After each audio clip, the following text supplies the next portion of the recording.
Okay, by now you probably set up your theme and you've probably tinkered around with a few things in the store. Let's get some of the basics out of the way.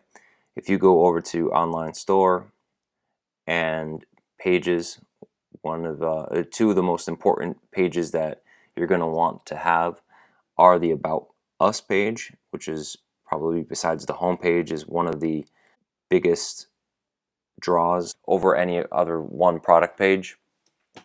This is going to sell your store, the people behind the store, who you are, why you're selling, and a lot of people want to read this. They want to have confidence in what they're purchasing and who they're purchasing it from, especially if you're just starting out and they have no idea who you are.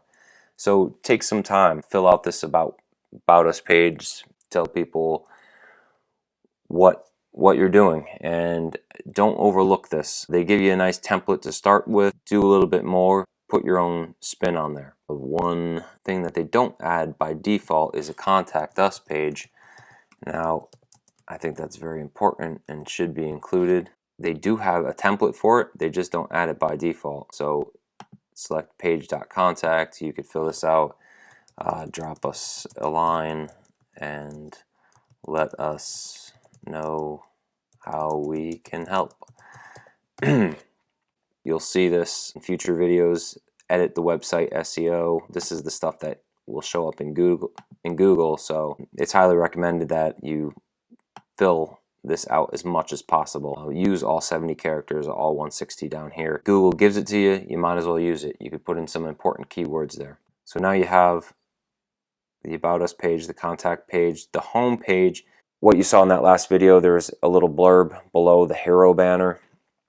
That's what's going to be included, but if you have that turned off, then there's no need for anything on this home page. Everything is automated by the theme. I would just leave that alone. You could even delete it if you really wanted to. The next step is to set up your navigation. Your navigation is the menus that reside above and below your content. If you don't have a blog, trash it, but you could add it. You could actually do an outgoing website if you needed to. Where is the Contact Us page? We need to do that. Add menu, contact, page, select page, up, and there it is. We made it. So it's there. And I don't make the footer page all that complicated. You have your About Us in there. You could dump that since it's up there, but keep the search. People do like to search for products from time to time, so you might as well keep it there and give them the tool that they're looking for. And you know, in the beginning, just keep it simple. Domains. If I were to go out and buy golfkings.com, I would hit add existing domain and enter it right there. I could also buy it through Shopify, but I think it's slightly more expensive. It is much simpler and you don't have to do anything. You don't have to think about it. And so that's nice. But those are two options that they give you. For our intents and purposes, we're just going to continue with the golfkings.myshopify.com. Under preferences, this is important and it's often overlooked. This is your homepage title. So when people go to your site, they're going to have the tab in their browser, and right now it says Golf-Kings online store preferences. Well, I mean, that's just because we're on the admin page, but if I happen to go to my Shopify store right now, it'd have a pretty generic title that is just generated by Shopify. We want to control this the best we can and write something clever that not only people will think it's professional, but also it'll look good in the search engines. So if anybody were to stumble upon Golf Kings in Google, they would say, oh wow, look at all this information, I want to go shop there. Golfers Equipment Paradise.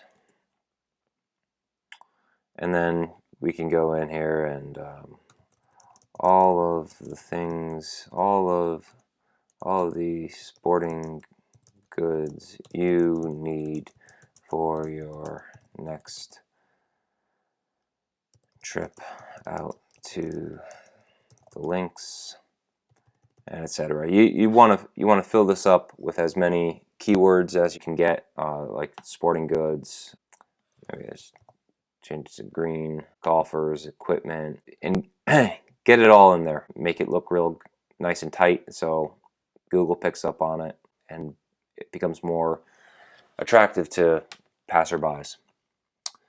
Google Analytics, if you do decide, if you choose the $29 basic plan, you're going to want to use Google Analytics to make up for what you're lacking in the $79 plan. So this is the section where you would tie in the two. Your Facebook pixel I will show you in a later video. So this is the store password. Once you're all set and ready to open your store, you want to go here and turn this off. And actually right now it looks like I didn't finalize or I didn't confirm the payment. I'm getting this warning sign and the password has to stay. But I will do that before we open the store. In fact, you have to. Okay, well that is it for setting up all the back-end things on the online store. The next video we will go and set up payments.